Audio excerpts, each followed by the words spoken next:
PV Narasimha Rao గారు మా హుజరాబాద్ ప్రాంతవాసి. అంచెలంచెలుగా దేశ ప్రధానమంత్రిగా ఎదిగినటువంటి మహనీయుడు. వారి 104వ జయంతి ఉత్సవాలని ఈరోజు తెలంగాణ వ్యాప్తంగా ఘనంగా గొప్పగా జరుపుకుంటా ఉన్నాం. వారి పార్లమెంట్ పరిధిలో మా గ్రామం వస్తుంది కాబట్టి, మా ప్రాంత వాసి కాబట్టి వారి గురించి కథలుగా చెప్పుకునేవాళ్ళు. తెలంగాణ సాయుధ రైతాంగ పోరాటంలో దళములో పనిచేసినటువంటి ఉద్యమకారుడిగా వారు ఈ రాష్ట్రానికి ముఖ్యమంత్రిగా అయినప్పుడు ఈ రాష్ట్రంలో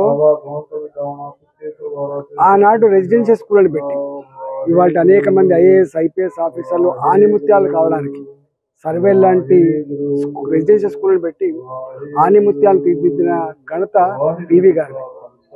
పివి గారు కేంద్రంలో వారి హెచ్ఆర్డి మినిస్టర్ అయిన తర్వాత ఇవాళ ఏ నవోదయ విద్యాలయాలు అయితే కొన్ని లక్షల మంది విద్యార్థులకి ఆనిముత్యాలకు తీర్చిదిద్దుతారో ఆ ఆలోచన పివి నరసింహారావు గారిది.